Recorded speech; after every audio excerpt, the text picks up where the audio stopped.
आप सुन रहे हैं सुमति सक्सेना लाल का लिखा हुआ उपन्यास होने से ना होने तक, धारावाहिक रूप से।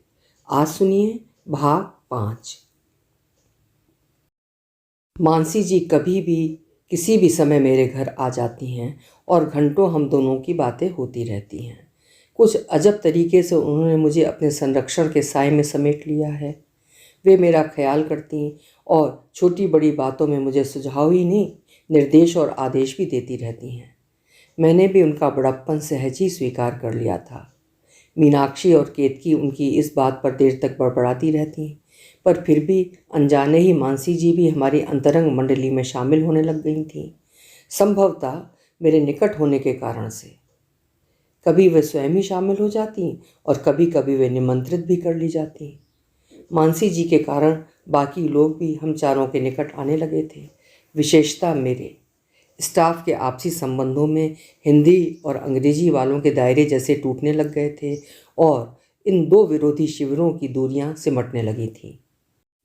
लगता है न जाने कब से हूँ यहाँ, न जाने कब से इस कॉलेज की छत तले सुकून से जी रही हूँ। जैसे न जाने कितना अंतरंग और पुराना रिश्ता है सबसे। नीता, केतकी, मीनाक्षी, कौशल्या दी और मानसी चतुर्वेदी से, डॉक्टर दीपा वर्मा तक से। आते जाते न जाने कितनी बार वे अपने पास बिठा लेती हैं और दुनिया भर की बातें करती रहती हैं। कुछ व्यक्तिगत सवाल, कुछ कॉलेज की बातें, कुछ पूछना, कुछ बताना। पूरा माहौल बेहद सगा सा। ना जाने क्या है उनके व्यक्तित्व में कि उन पर एक भरोसा लगता है, जैसे अपने दुख सुख में उन पर निर्भर किया जा सकता है, जैसे मित्रवत इनसे बहुत कुछ मन का बांटा जा सकता है। वेलहम में बरसों रहे हैं, फिर LSR और उसके बाद लखनऊ यूनिवर्सिटी में।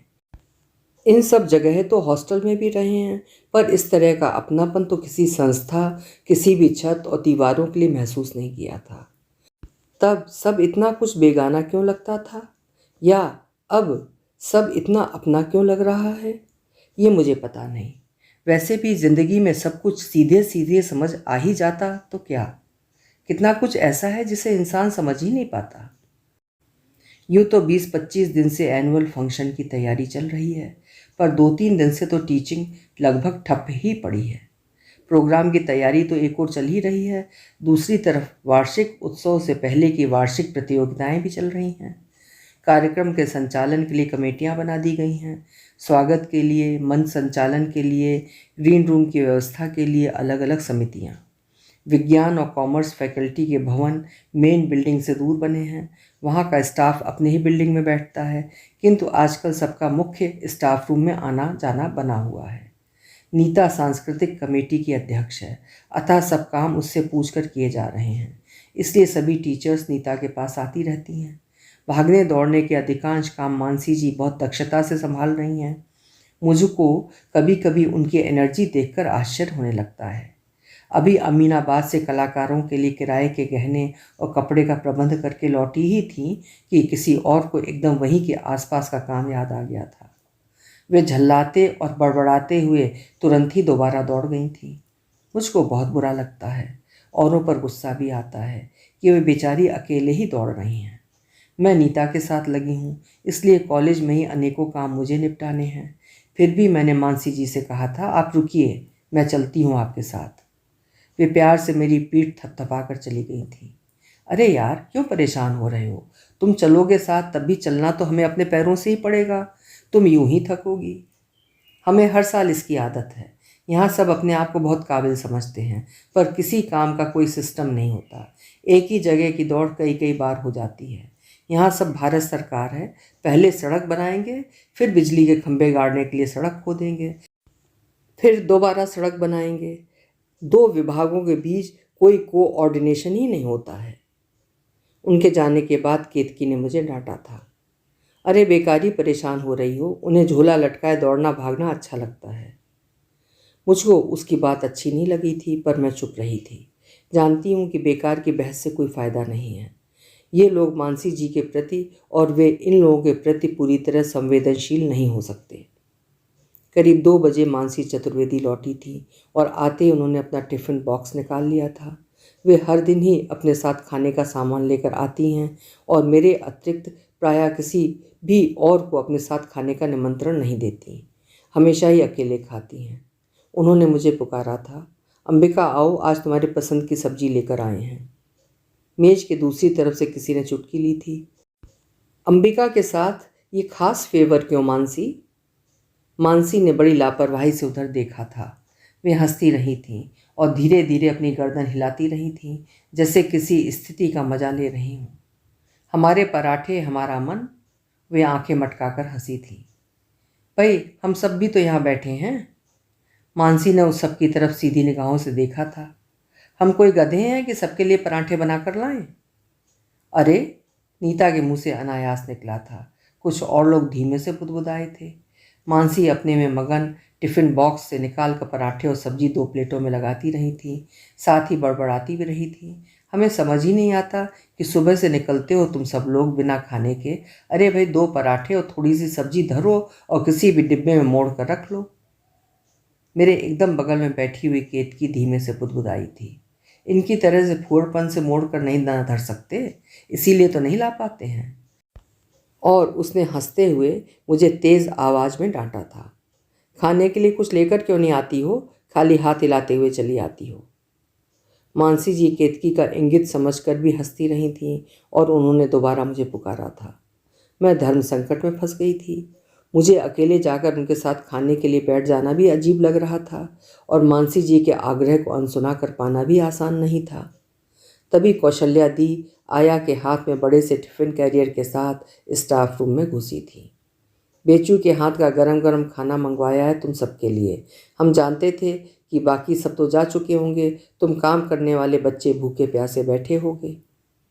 स्टाफ में खुशी की लहर फैल गई थी, हल्का सा हुल्लड़ भी। आया अलमारी में से प्लेटें निकालने लगी थी। मुझे लगा था कि कौशल्या दी ने मुझे दुविधा से उबार लिया हो जैसे। दीदी बड़े यत्न से खाना निकाल कर मेज पर सजाने लगी थी। तभी हिंदी डिपार्टमेंट की रेनू सक्सेना अंदर आई थी। आज कहानी कविता प्रतियोगिता थी, इसलिए वे सुबह से उसी में व्यस्त हैं। वे बिना किसी से कुछ बोले चुपचाप एक किनारे बैठ गई थी। बड़े आराम से आकर बैठ गई हो, आज तुम्हें घर भागने की जल्दी नहीं हो रही? मानसी जी ने पूछा था। नहीं, इस सुस्त स्वर में रेनू ने छोटा सा उत्तर दिया था। क्या हो गया रेनू? मिसेस दीक्षित के इतना पूछते उनकी आंखों में आंसू तैरने लगे थे। मैं थक गई हूँ शैल दी। उन्होंने मिसेस दीक्षित की तरफ देखा था। एक जन हो तो उसे झेल लो, यहाँ तो माँ बेटे मिलकर 11 हो जाते हैं। कलह तो जैसे इन दोनों की खुराक है। हुआ क्या? मिसेस दीक्षित ने फिर पूछा था। रेनू के स्वर में क्रोध तैरने लगा था। कल मेरे सिर में माइग्रेन का दर्द हो गया तो सासू जी ने कोहराम मचा दिया कि मैके से ही बीमार आई है, जब देखो सिर में दर्द होता रहता है। हमें भी गुस्सा आ गया, सो कह दिया कि चाहे तकलीफ हो या कुछ भी, आपको तो अपने हाथ से पका के खिला ही देते हैं, सो इस बात पर इतना शोर? पतिदेव ने तब से अनबोला कर रखा है। मानसी जी ने अपना निर्णय सुना दिया था। छोड़ दो, हम तो तुमसे कब से कह रहे हैं। कौशल्या दी ने वर्जना में अपने सीधे हाथ को फहराया था। नहीं रेनू, ऐसा कुछ इतना बुरा भी नहीं हुआ है। औरतों के साथ कितना कितना बुरा होता है, कितना कितना वे।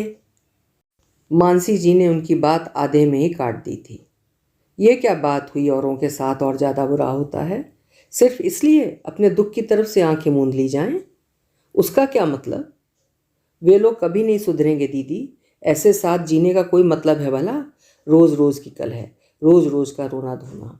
हस्बैंड से ज़्यादा कमा रही है, थैंकफुल होना तो दूर, हर समय की शिकायतें। मानसी जैसे कोई निर्णय दे रही हूँ। नहीं बेटा, औरत को बहुत कुछ सोचना पड़ता है। बच्चों का हित अहित, उनके लिए घर की छत का सिर के ऊपर से हट जाना कोई छोटी तकलीफ है क्या? बच्चे हो जाने के बाद अपने बारे में नहीं, उनके बारे में सोचा जाता है।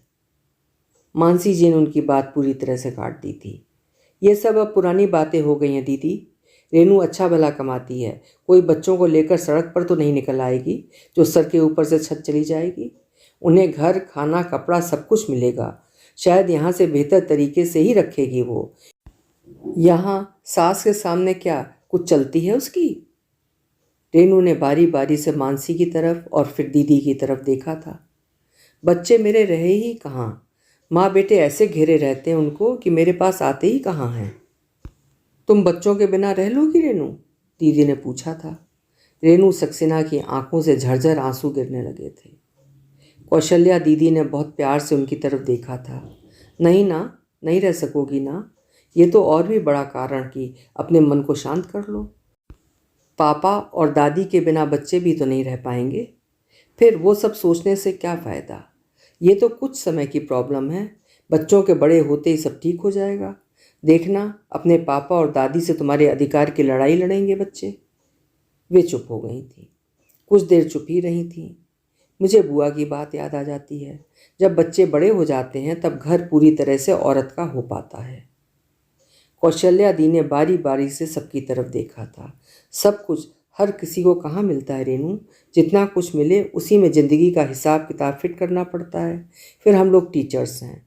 टीचिंग सिर्फ नौकरी ही नहीं होती, टीचर स्टूडेंट की रोल मॉडल होती है। इसलिए भी उसे सब काम सोच समझ कर करने होते हैं।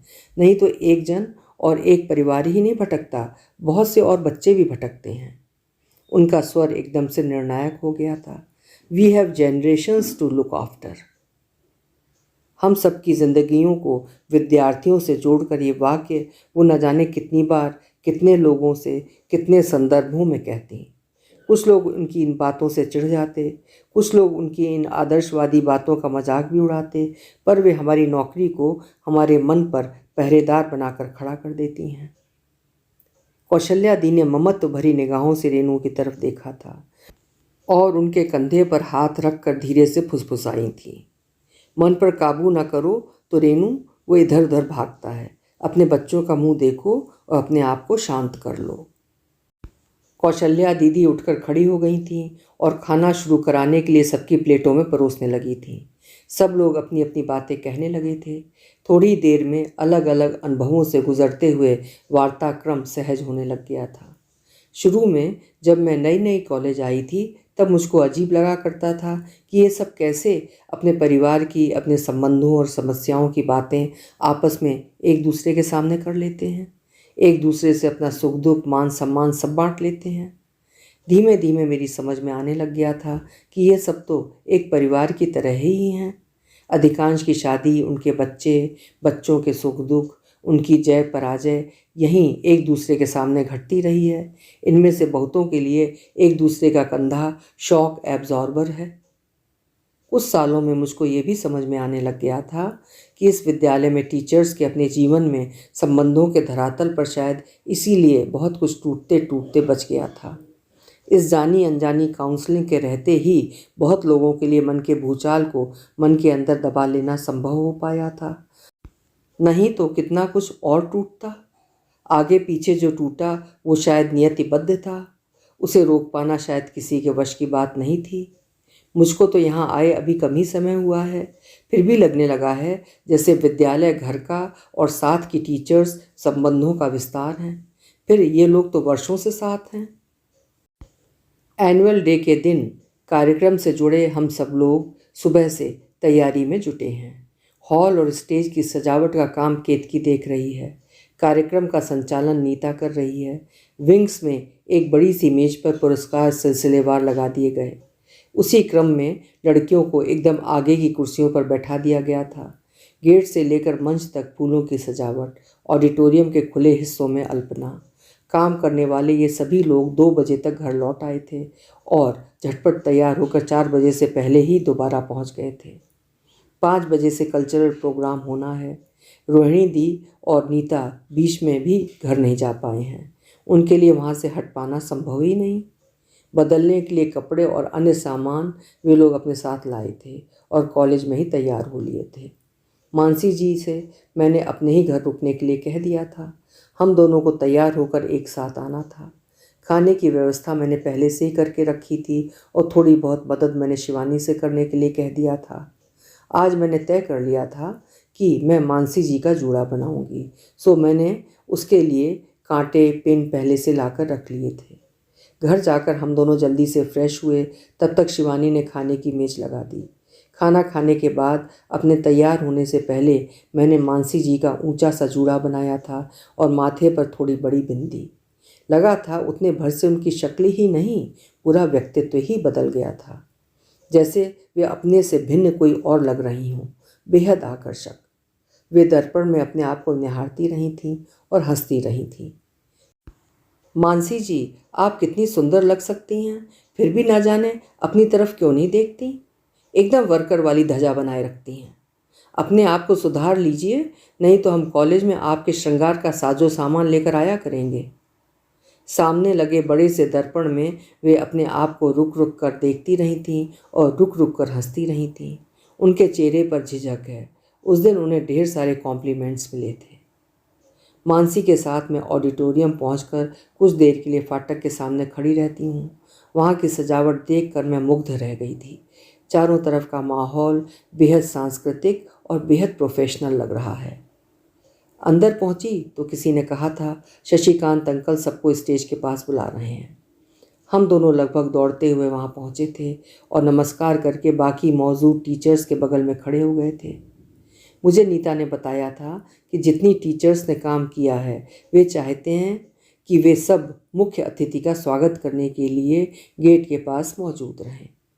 नीता क्योंकि मंच का संचालन कर रही है, इसलिए उसके लिए मंच छोड़ पाना संभव नहीं है। इसलिए सबको जुटाने का काम नीता ने मानसी को सौंपा था, इस हिदायत के साथ कि कोई भी छूटने न पाए। मुख्य अतिथि संसद में विपक्ष के नेता, विख्यात वक्ता देवदत्त जी हैं। उनकी गाड़ी आकर रुकते ही प्रबंध तंत्र के अनेक सदस्य वहां आकर खड़े हो गए थे। देवदत्त जी अभी गाड़ी से उतर भी नहीं पाए हैं। शशि अंकल ने उन लोगों को जल्दी जल्दी उनसे मिलवाया था, फिर वे सब अंदर की तरफ बढ़ लिए थे। मुख्य द्वार पर आकर शशि अंकल ठिठक कर रुक गए थे। उनके साथ ही देवदत्त जी व अन्य मेहमान भी खड़े हो गए थे। वहाँ 8-10 टीचर्स पंक्तिबद्ध होकर खड़ी हैं। सबसे पहले दाएं हाथ को मीनाक्षी है। उन्होंने उसे हाथ के सहारे से आगे करके बाकी टीचर्स को भी मुख्य अतिथि के सामने को कर दिया था। देवदत्त जी, ये सब मेरी टीचर्स हैं, all brilliant ones. I am proud of them. ये सब मेरे कॉलेज के पिलर्स हैं। उस थोड़े से अंतराल में जितना संभव हो सकता है उतना उन्होंने आसपास खड़ी टीचर्स का अलग अलग परिचय दिया था। उन सबके हॉल में कदम रखते ही सत्कार के शब्दों के साथ माइक पर नीता की आवाज़ गूंजी थी।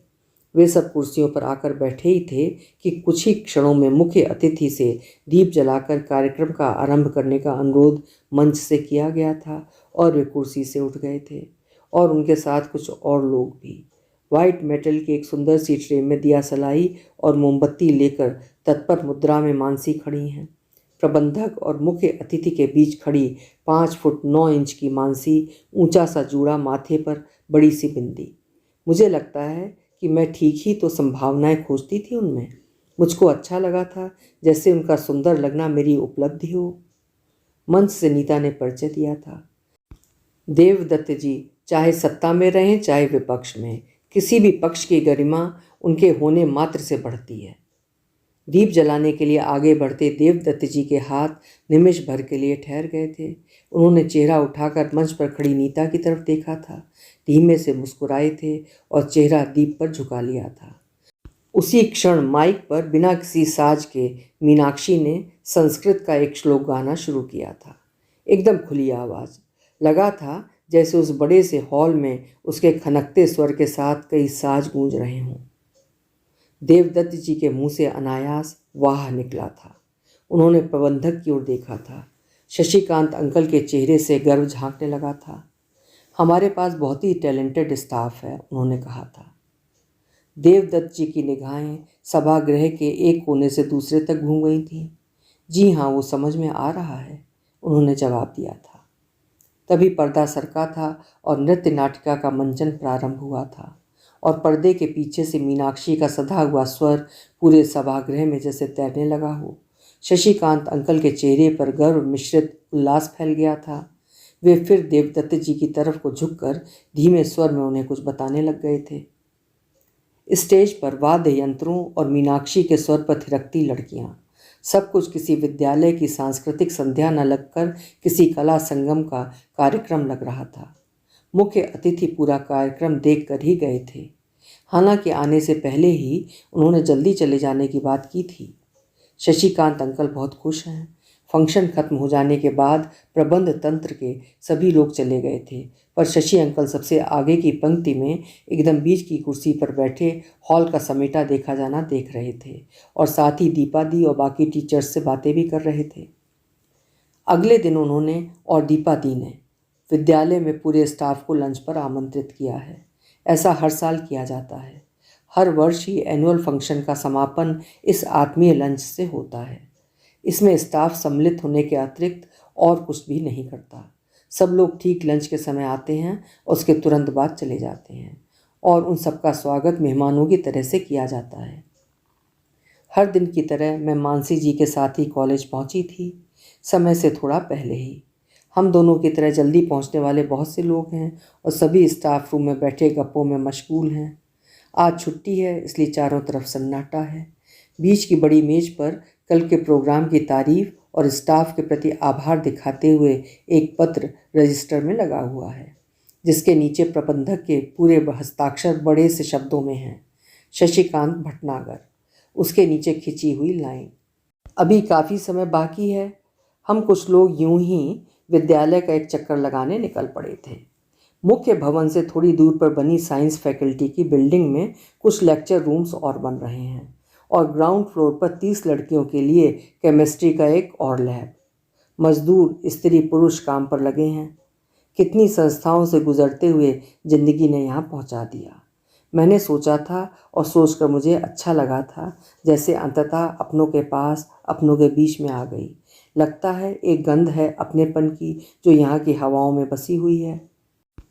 15 दिन के लिए विद्यालय जाड़े की छुट्टी के लिए बंद हो गया है।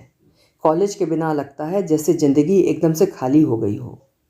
आने वाले दिनों में मानसी जी का रहने का तौर तरीका बदला था और वे एकदम बदली हुई सी लगने लगी थी। एकदम अलहड़ और अनघड़ तरीके से रहने वाली मानसी जी ने अनायास साड़ियाँ और सूट्स वगैरह खरीदने शुरू कर दिए थे। चतुर्वेदी जी मुझको कहीं मिल जाते तो देर तक हंसते रहते। अंबिका जी, देखिए आपने संभावनाएं सुझा दी, इन्होंने तो घर का बजट बिगाड़ दिया है। मजाक चलती रहती और वे अपने नए अवतार में मीठा सा मुस्कुराती रहती। वे सच में आकर्षक लगने लगी थीं। घर के सामान में काफ़ी चीज़ें ख़त्म हो गई हैं, कुछ मैचिंग रूबिया भी लेने हैं, सो शॉपिंग के लिए हजरतगंज चली गई थी। काम जल्दी निपट गया था। बगल से निकलते रिक्शे को मैंने रोका था। यूनिवर्सिटी की तरफ राय बिहारी लाल रोड जाना है बताने पर रिक्शे वाले ने फिर से पैडल में पैर रख लिए थे। नहीं जी, हम तो सदर की तरफ जा रहे हैं। उसने हाथ से सामने की तरफ इशारा किया था। सदर की बात सुनकर अनायास ही मैंने वहाँ से कौशल्या दी के पास जाने का मन बना लिया था। सदर बाजार से थोड़ी दूर पोलो ग्राउंड के पास ही तो रहती हैं वे।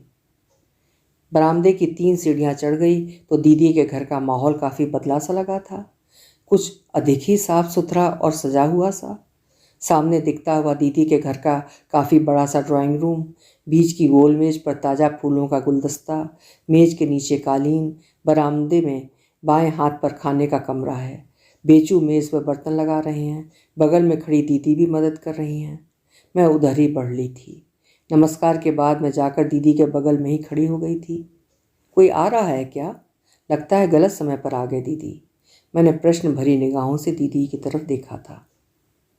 अपनों के आने के लिए कोई भी समय गलत नहीं होता है अंबिका, हमेशा की तरह उनके स्वर में अपनापन है।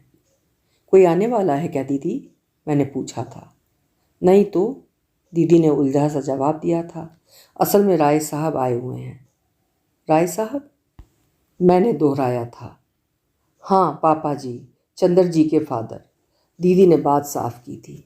वे अपने ससुर जी को उनके पीछे राय साहब ही पुकारती हैं और उनके सामने पापा जी। मैंने मेज की तरफ देखा था।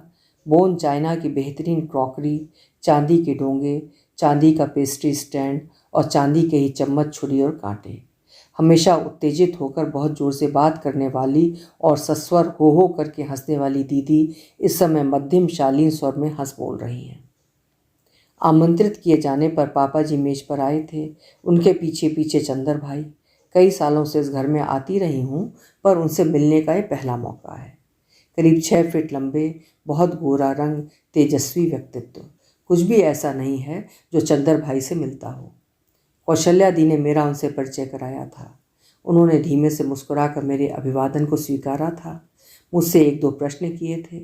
मैं पॉलिटिकल साइंस पढ़ाती हूँ, ये बताए जाने पर मौजूदा पॉलिटिक्स के बारे में बातें होने लगती हैं। चंदर भाई हमेशा की तरह प्रायः चुप ही रहे थे। मुझे पूरा माहौल ही बेहद औपचारिक और गैर पारिवारिक लगा था। कहीं एक ही मेज पर एक ही परिवार के लोग इस तरह बैठते हैं, एकदम परायों की तरह से खातिर करते हुए और खातिर कराते हुए। चलने के लिए बाहर निकली तो मेरे मना करने के बावजूद दीदी मुझे रिक्शा कराने के लिए घर के बाहर लेन के मोड़ तक आई थी। चलते चलते दीदी ने मुझे सरला माहेश्वरी के बारे में बताया था। मुझे लगा था वही बताने के लिए ही वे इतनी दूर तक आई हैं। सरला जी कॉमर्स की सबसे सीनियर टीचर हैं। इस कॉलेज में 11 साल से ज़्यादा हो चुका है। उससे पहले किसी और कॉलेज में करीब 6 साल पढ़ा चुकी हैं। अपने घर में सीढ़ियाँ उतर रही थीं कि अचानक पैर मुड़ गया। केवल 2 सीढ़ी नीचे गिरी थी, पर स्पाइनल कॉर्ड इंजरी हो गई। पूरी तरह से पैरालाइज्ड हैं। पीजीआई में एडमिटेड हैं। शशि अंकल डॉक्टरों से मिले थे। डॉक्टर्स रिकवरी कठिन ही बता रहे हैं। शशि भाई चाहते हैं कि जल्दी ही हम लोग उनके इलाज के लिए कुछ रुपया जमा कर लें। माँ विडो हैं, शायद किसी प्राइमरी स्कूल में पढ़ा रही हैं और भाई इंजीनियरिंग में पढ़ रहा है। हम कुछ लोग मिलकर जितना कुछ जमा कर सकें अच्छा है। दीदी, अंकल स्टाफ में एक अपील क्यों नहीं निकाल देते, मैंने कहा था। दीदी ने नकार में सिर हिलाया था। नहीं अंबिका, शशि भाई नहीं चाहते कि ये बात ज़्यादा लोगों को पता चले, पर कुछ लोगों को तो बताना ही होगा ना। वैसे तो ये बात कैसे छिपेगी भला, फिर कब तक। पर फिर भी शशि भाई, he is trying against hope. असल में दोनों जगह की नौकरी मिलाकर भी सरला की नौकरी को 20 साल पूरे होने में करीब 3 साल बाकी हैं। 20 साल से पहले नौकरी चली गई तो पेंशन भी नहीं मिलेगी बेचारी को। तब, मैंने पूछा था। तब, दीदी धीरे से मुस्कुराई थी। तब तक शशि भाई किसी तरह से उसकी नौकरी को चलाएंगे, 20 साल पूरा होने तक। इसीलिए वो नहीं चाहते कि ये बात ज़्यादा लोगों को पता चले। ऐसे कैसे चला पाएंगे अगर वे आ पाने की हालत में ही नहीं होंगी। पता नहीं, दीदी ने अपने कंधे उचकाए थे। फिर उन्होंने मेरी तरफ पूरे संवाद को जैसे समेटते हुए देखा था। Let us not discuss it. दीदी ने पास से निकलते हुए रिक्शे को रोक लिया था। मैं उस पर बैठ गई थी। दीदी ने धीरे से मेरे घुटने पर अपना हाथ रखा था। देखना अंबिका कि हम लोग कैसे और कितना पैसा जमा कर सकते हैं। जी दीदी, मैंने आश्वासन देती निगाह से उनकी तरफ देखा था। सोचा था कि शाम को यश आएंगे तो उनसे इस बारे में राय करूंगी। यश आते ही रहते हैं, लगभग हर दिन ही आते हैं। पहले की तरह हम दोनों यदा कदा पिक्चर और क्वालिटी और रॉयल कैफ़े भी जाते ही हैं। हालांकि पहले की अपेक्षा बाहर जाना और घूमना कम हो गया है, क्योंकि शायद भेंट करने के लिए अपने घर के होते बाहर जाने की कोई खास इच्छा भी नहीं होती है। वैसे भी मुझे यश का अपने घर में आना बहुत खुशी देता है और यश को अपने हाथों से कुछ बनाकर खिलाना अच्छा लगता है और यश की गाड़ी में उसके साथ बैठकर अपने घर पहुंचना बहुत बहुत अच्छा लगता है। उस दिन यश काफ़ी देर से ही आए थे। ऑफिस में कोई मीटिंग थी जो देर तक चली थी। थोड़ी सी देर बैठकर यश उठकर खड़े हो गए थे। अब चलूँ, देर हो गई है। मैंने मेज पर से ब्रीफकेस उठाकर हाथों में दबा लिया था। अभी नहीं। न जाने कैसे यश को सामने पाकर कभी कभी मन पर अजब सा बचपना हावी हो जाता है और यश को अपने पास रोक कर रखने की एक मजबूर सी बेचैनी भी। यश हंसे थे। ऐसा करें अम्बी, हम तुम पास पास घर बनवा लें जिसकी दीवार एक हो। उनकी आंखों में एक अपनापन घेराया था। बीच की दीवार में एक बड़ी सी खिड़की लगवा लेंगे ताकि तुम दिखाई देते रहो, मैंने सुझाव दिया था। ना ना, यश नाक से कोड़ते हैं। बीच की दीवार हम कांच की बनवाएंगे ताकि सारे समय हम एक दूसरे को देख सकें। यश बच्चों जैसी निश्चल हंसी हंसे थे। मैं भी हंसी थी। कॉलेज खुलने पर स्टाफ के साथ मैनेजर और प्रिंसिपल की मीटिंग रखी गई थी। नए वर्ष में स्टाफ का स्वागत करने के बाद शशि अंकल ने तहे दिल से अपने टीचर्स की लगन, निष्ठा और योग्यता की तारीफ की थी। संस्था का इतिहास भी बताया था कि किस तरह से गिनती के कुछ कमरों में प्राइमरी स्कूल से शुरू होकर अब डिग्री कॉलेज है और शहर के अच्छे कॉलेजों में इसकी गिनती होती है। उन्होंने ये भी कहा था कि वो केवल इतने से ही संतुष्ट नहीं रहना चाहते। इस संस्था के साथ हम सबके सपने जुड़े हुए हैं। हम चाहते हैं पीजी कॉलेज बने, किसी दिन इसमें स्पेशलाइज्ड स्टडीज़ हों। खैर वो तो आगे की बात है। फ़िलहाल हमारी पहली कोशिश पोस्ट ग्रेजुएट कॉलेज है। विद्यालय को लेकर उनकी उत्तेजना स्टाफ में व्यापने लगी थी। आपस में बातचीत के साथ कमरे में मिली-जुली आवाज़ों का शोर फैलने लगा था। डॉक्टर दीपा वर्मा ने हाथ के इशारे से मौन हो जाने के लिए कहा था। कॉलेज में पीजी खुले, उसके लिए आप लोगों को भी मेहनत करनी होगी। आप लोग जर्नल्स में कंट्रीब्यूट करिए, अपना बायोडेटा बेहतर बनाइए, अपने विद्यालय में सेमिनार्स वर्कशॉप्स आयोजित करिए। उसके लिए आप लोगों को प्रोजेक्ट्स तैयार करने होंगे। इस सब के लिए ग्रांट्स लाने में थोड़ी बहुत मदद मैं कर सकता हूँ। उन्होंने चारों तरफ देखा था। मैं 1-2 सालों में ही कम से कम 2 सब्जेक्ट्स में एमए चाहता हूँ। शशिकांत अंकल के इस अंतिम वाक्य से जैसे बम फटा था। टीचर्स में असंतोष दिखने लग गया था। पूरे माहौल में एक अव्यवस्था, एक सुगबुगाहट फैल गई थी। मानसी चतुर्वेदी ने एक झटके से कुछ कहने के लिए हाथ उठा दिया था। बोलने के लिए कहे जाने से पहले ही वे अपनी बात कहने के लिए खड़ी हो चुकी हैं। हम पीजी खोले जाने की इस योजना का विरोध करते हैं। क्यों? शशि अंकल के स्वर में नाराज़गी है। मानसी जी ने अपनी बात शुरू की थी। आज तक हमारा कॉम्प्लेक्स यूनिवर्सिटी वालों के सामने है। वे अपने आप को हमसे बेहतर और हमें कम समझते हैं क्योंकि वे हायर क्लासेस पढ़ाते हैं। हैं भी? मानसी जी की बात को बीच में काटते हुए किसी ने जोर से कहा था। मानसी चतुर्वेदी ने नकार में अपना हाथ हवा में फहराया था। मानसी के कुछ बोलने से पहले ही अंजलि सक्सेना बोली थी, नहीं है, हमेशा ऐसा नहीं है। हमारे पास भी टॉपर्स हैं, पीएचडी और डीलिट्स हैं, और वहाँ के टीचर्स से भी हम पढ़े लिखे हैं। वहाँ की भी काफ़ी असलियत हमें पता है। वहाँ के कुछ टीचर्स तो 50 मिनट की क्लास को 10 मिनट में ही सही ढंग से नहीं खींच पाते। कुछ की बात मत करिए, ये सच ही है कि वे हमसे बेहतर हैं क्योंकि उनका हमसे बेहतर एक्सपोजर है। प्रबंधक महोदय ने बारी बारी से दोनों तरफ देखा था। उनका एक्सपोजर इसलिए बेहतर है कि वे ऊंची क्लासेस पढ़ा रहे हैं। और मानसी ने अपना हाथ फिर उठा दिया था। अंकल, मेरी बात अभी पूरी नहीं हुई है। मैं भी यही कह रही हूँ कि बड़ी कक्षाएं पढ़ाने के कारण वे हमसे सुपीरियर हैं और अपने आप को वैसा समझते हैं। बिल्कुल सही हैं वे। मेरा केवल इतना ही कहना है कि अभी मुद्दा यूनिवर्सिटी वर्सेस कॉलेज है। फिर एक ही कॉलेज में डिपार्टमेंट वर्सेस डिपार्टमेंट होगा। एक जन अपने को बेहतर समझेगा क्योंकि वो पीजी पढ़ा रहा है, और किसी बात में भी कम ना होकर दूसरा कम मान लिया जाएगा क्योंकि वो पीजी नहीं पढ़ा रहा है। मानसी के समर्थन में कई आवाज़ें उभरी थीं। शशि अंकल मानसी की तरफ देखकर हंसे थे। तू क्यों विरोध कर रही है? मैंने तो सबसे पहला तेरा ही सब्जेक्ट चुना है। क्यों मानसी के साथ ये फेवर क्यों? कई आवाज़ें एक साथ आई थीं। शशिकांत अंकल ने अपनी बात जारी रखी थी। एक तो सोशोलॉजी अकेला डिपार्टमेंट है जिसमें टीचर्स की संख्या 7 है। फिर इस सब्जेक्ट में लड़कियां भी बहुत ज़्यादा हैं, और मानी हुई बात है कि एमए के लिए हमें स्टूडेंट्स से कम होने का कोई डर नहीं होगा। मानसी मुस्कुराई थी, पर साथ ही अपने नज़रिए पर टिकी रही थी। सीमा माथुर उठकर खड़ी हो गई थी। हमारे सब्जेक्ट्स कठिन हैं। अगर स्टूडेंट्स कम आते हैं तो इसमें हमारी तो कोई गलती नहीं है ना। अगर मानसी के विषय में खोला गया पीजी और हमारे में नहीं तो हम सब मिलकर विरोध करेंगे। रूपाली बत्रा की आवाज़ सुनाई दी थी, हम भी करेंगे विरोध। शशि अंकल के स्वर में हल्की सी नाराज़गी है। तुम लड़कियां मुझे धमकी दे रही हो? नहीं सर, हम न्याय की मांग कर रहे हैं, इसे धमकी मत कहिए। रूपाली की आवाज़ में मजबूरी है। मानसी ने हाथ उठाया था। स्टाफ के जनतंत्रवाद के लिए हम भी उनके साथ हैं, भले ही हमारे सब्जेक्ट में पीजी खुलने की बात हो। दूसरी तरफ बैठी मोहिनी दीक्षित हंसी थी। भाई, स्टेटस की लड़ाई तुम लोग लड़ो, हम तो जहाँ हैं वहाँ बहुत खुश हैं। एक पेपर नया आ जाता है तब तो पढ़ते पढ़ते पागल हो जाते हैं। एमए के लिए नए सिरे से पूरी तैयारी करना, नो वे। हमें ना यूनिवर्सिटी वालों से कोई कॉम्प्लेक्स है और ना ही अपने कॉलेज में पीजी वालों से होगा। कोई बेहतरी के लिए मेहनत कर रहा है तो हो जाए बेहतर, हमें क्या परेशानी है। उनके साथ उनकी जैसी बात कहने वाले भी कई हो गए थे। रेखा नागपाल उठकर खड़ी हो गई थी।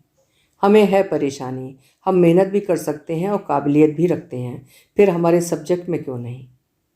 किसी ने यह भी कहा था कि सच तो यह है कि यूनिवर्सिटी वाले ये भी कहते हैं कि एफिलिएटेड कॉलेज वालों को पीजी पकड़ाकर सरकार ने हायर स्टडीज़ का मजाक बना दिया है। ना उतनी किताबें हैं, ना कमरे, ना टीचर्स की संख्या। थोड़े से रुपए पकड़ा कर पार्ट टाइमर्स से काम चलाया जा रहा है, कहीं कहीं तो मुफ्त में पढ़ाया जा रहा है। कुछ गलत भी तो नहीं कहते यूनिवर्सिटी वाले, यही तो हो रहा है कॉलेजों में। मानसी धीमे से बड़बड़ाई थी, इतना धीमे से कि सिर्फ आसपास बैठे लोग ही सुन पाए थे। दीपा दी ने हाथ के इशारे से सबको चुप रहने के लिए कहा था। देखिए, आप लोग प्रैक्टिकल प्रॉब्लम समझिए। हम एक साथ सब विषयों में पीजी नहीं खोल सकते, पर इसी कारण से शुरू ही ना करें, अपना पहला कदम ही ना बढ़ाएं, तो हम तो पिछड़ जाएंगे ना। देखिए, साइंस और कॉमर्स में तो पीजी की कोई बात भी नहीं की है हमने, और इसीलिए आज की मीटिंग तक में उनको शामिल नहीं किया है। जब कॉलेज में डिग्री खुला था तब भी इस तरह की मुश्किलें आई थीं, पर हम बढ़े ना। शहर के अच्छे कॉलेजों में गिनती रही हमारी। यूनिवर्सिटी को हमने न जाने कितनी बार टॉपर्स दिए हैं, और एमए में भी देंगे हम टॉपर्स। इसलिए वे क्या कहते हैं इसकी परवाह हम नहीं करते।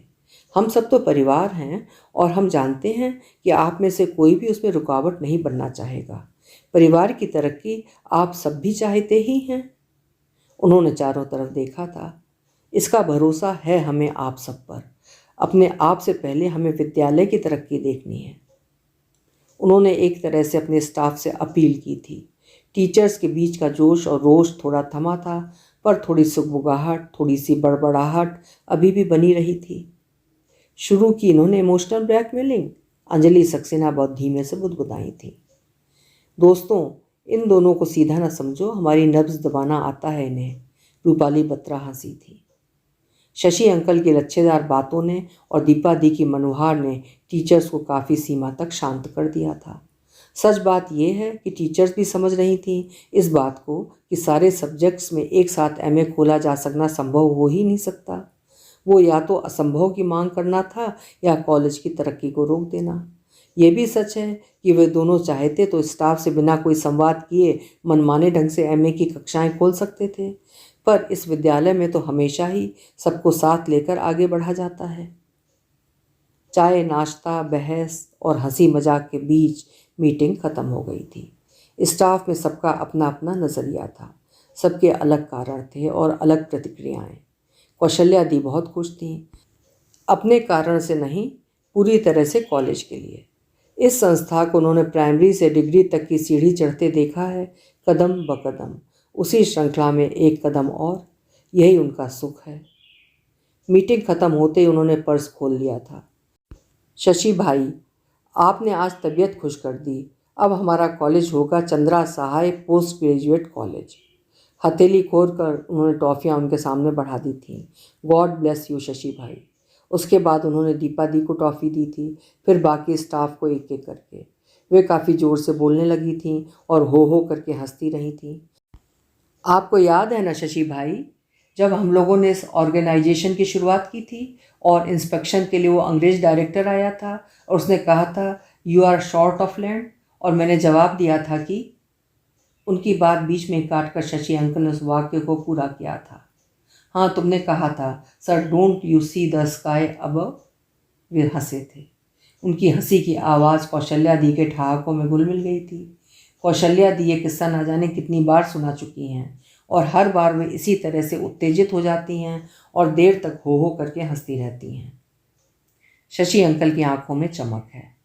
तुमने देखा कौशल्या, हम तो ऊपर आसमान में भी चढ़े और हम तो ज़मीन पर भी फैल गए। दीपा दी सहित बहुत सा पुराना स्टाफ उस बातचीत में शामिल हो गया था। उस दिन नए आए लोगों को कॉलेज के बारे में बहुत कुछ पता चला था कि कैसे ये ईंट ईंट जुड़कर कदम दर कदम फैल कर गिनती के 4 कमरे और उसके आगे बने एक छोटे से बरामदे से बढ़कर अपने वर्तमान आकार में पहुंचा है। जमीन पर फैला भवन ऊपर तो चढ़ा ही है, साथ ही शशिकांत अंकल ने आसपास की सरकारी ज़मीन भी अपने संपर्क और सूत्रों के माध्यम से पाली है। कौशल्या दी खिड़की से बाहर इशारा करके बताती हैं, शुरू में हमारे पास केवल यहाँ तक की ही ज़मीन थी, बाकी तो बगल के उस ऑफिस से काट कर हमें दी गई है। उन्होंने हम सब की तरफ देखा था। सब लोग आश्चर्य से बाहर की तरफ देख रहे हैं। लगा था उन दोनों का नॉस्टैल्जिया अब हम सब महसूस करने लगे हैं। कौशल्या दी ने बहुत सराहना भरी निगाह से शशि अंकल की तरफ देखा था। ऐसे जमीन मिल जाना आसान था क्या? हम लोग तो सोच भी नहीं सकते थे। आज भी किसी से कहते हैं तो लोग विश्वास ही नहीं करते कि ऐसे कैसे सरकारी ज़मीन किसी प्राइवेट कॉलेज को दी जा सकती है भला। दीदी हो करके हंसती रही थी, पर लोग क्या जाने कि every impossible is possible for Shashi भाई। शशि अंकल के चेहरे पर गर्व भरा संतोष फैल गया था। अभी तो सपने और भी हैं कौशल्या, जिन्हें पूरा करना है, शशि अंकल धीरे से बोले थे। न जाने कितने सपने खुशियां बनकर उनकी आंखों में चमकने लगे थे। कॉलेज में पोस्ट ग्रेजुएशन खुलने की बात चलते ही उस संभावना भर से मीनाक्षी अनायास अपने करियर को लेकर उत्साहित होने लगी है और बहुत ही व्यवस्थित ढंग से योजनाबद्ध भी। उसके पापा के कोई पड़ोसी मित्र हैं, प्रसिद्ध एंथ्रोपोलॉजिस्ट हैं, डॉक्टर उदय जोशी उनके भाई हैं। वे यदा कदा लखनऊ आते रहते हैं और मीनाक्षी उन्हें अच्छी तरह से जानती है। उदय जोशी आजकल दिल्ली यूनिवर्सिटी में एंथ्रोपोलॉजी डिपार्टमेंट के हेड हैं और अपने विषय की जानी मानी हस्ती हैं। देश और विदेश के जर्नल्स में उनके चर्चे होते हैं। मीनाक्षी उनकी बात पहले भी करती रही है। इतने निकट से उनसे परिचित होने के कारण मीनाक्षी बहुत खुश है। उसने तय कर लिया है कि वो उनसे हर संभव मदद लेगी। नए वर्ष की शुभकामनाएं भेजते हुए उसने उन्हें खत लिखा था कि वो अपनी पीएचडी जल्दी निपटा लेना चाहती है। उसने उन्हें बहुत ही ईमानदारी से बता दिया था कि कॉलेज में जल्दी ही पीजी खुलने वाला है, उससे पहले ही वो ये काम कर लेना चाहती है। उसने उन्हें यह भी बता दिया था कि वो 2 साल पहले रिसर्च में दाखिला ले लेने के बावजूद उसने प्रायः कुछ भी काम नहीं किया है। कहाँ से और किस तरह से वो अपना काम शुरू करे, उसे कुछ भी समझ नहीं आ रहा है। उसने उनसे दिशा निर्देश मांगा था। बहुत जल्दी ही उनका जवाब आया था। विस्तार से बिंदुवार सुझाव उन्होंने उसे दिए थे। मीनाक्षी को लगा था जैसे उतने भर से ही विषय को लेकर अनायास उसकी बहुत सी उलझनें सुलझ गई हैं। अपनी पढ़ाई शुरू करना उसे अचानक आसान और संभव लगने लगा था। मीनाक्षी का topic extinguishing tribes of northern India है। मानसी जी टॉपिक सुनकर ठहाके लगाकर हंसती रही थी। तुम एंथ्रोपोलॉजी वाले लोग सारी दुनिया को बेवकूफ़ बनाए घूमते हो। तुम लोगों का बस चले तो इन आदिवासियों को सिविलाइज्ड मत होने देना। ले जाकर डाल दो उन बेचारों को प्री स्टोन एज के गुफा कंदराओं में। सरकार और समाज उन्हें सुधार और संवार कर मेन स्ट्रीम ऑफलाइन में लाना चाह रहे हैं और ये लोग चिंतित हैं कि ट्राइब्स लुप्त हुई जा रही हैं। जैसे ट्राइब्स ना हुई जानवरों की कोई प्रजाति हो गई। वारे सब्जेक्ट और वारे तुम्हारी चिंता। हम सब मानसी जी के साथ हंसते रहते। मीनाक्षी कभी सबके साथ हंसती रहती और कभी एकदम चिढ़ जाती, पर हम सबके बीच वो हंसी मजाक का एक हल्का फुल्का मुद्दा बना रहता। मीनाक्षी सामने पड़ती तो मानसी जी हंसते हुए पूछती, कहो यार कितने बचे? मानसी जी के साथ ही अक्सर मिसेस मोहिनी दीक्षित शामिल हो जाती। ऐसा करना चाहिए मानसी कि उनकी घटती हुई संख्या को पूरा करने के लिए इन एंथ्रोपोलॉजी वालों को उन्हीं की गुफा कंदराओं में उन्हीं के साथ उन्हीं की तरह रहने के लिए भेज दिया जाना चाहिए। उनकी घटती संख्या भी पूरी करें और उनकी स्टडी भी करें और उनको बचा कर भी रखे रहें। उन्हें किसी तरह भी शहरी न बनने दें। नीता गंभीर सा चेहरा बना लेती। नहीं मोहिनी दी, वे शहरी बन गए अगर तो it will be a great loss to civilisation. सोचिए तब इन सोशल एंथ्रोपोलॉजिस्ट को कितना दुख होगा। वे दोनों एक साथ खिलखिलाकर हंसते। मैं मोहिनी दी को हंसते हुए देखती हूँ तो कभी कभी देर तक सोचती ही रह जाती हूँ। अक्सर मन में आता है कि भगवान इतना बड़ा दुख देता है तो क्या इंसान को भिन्न स्तर पर मोक्ष पा लेने की ताकत भी दे देता है। मैं जब कॉलेज में नई नई आई थी तो टुकड़ों में बहुत लोगों के बारे में बहुत कुछ पता चला था। किसी ने बताया था कि कुछ ही साल पहले मोहिनी दी का बेटा रोड एक्सीडेंट में नहीं रहा। मैं सुनकर ही सहम गई थी। फिर अक्सर ऐसा होता कि हम लोग किसी बात पर हंसते होते और मोहिनी दी कमरे में घुसती तो मैं एकदम चुप हो जाती, जैसे ब्रेक लग गया हो। पर जब उनको सब लोगों के साथ उन्हीं की तरह हंसते बोलते देखती तो बड़ी देर तक कुछ अटपटा सा लगता रहता। फिर लगता कि ऐसे में सबके बीच सबकी तरह जी पाने के लिए कितनी बड़ी साधना और साहस की ज़रूरत पड़ती होगी। ये भी लगता कि ऐसा करके उन्होंने अपने साथ वालों का जीवन कितना सरल कर दिया है। उनके प्रति मन में एक अजब सा आभार और सम्मान महसूस होने लगता। उपन्यास होने से न होने तक की कहानी जारी रहेगी अगले भाग 6 में।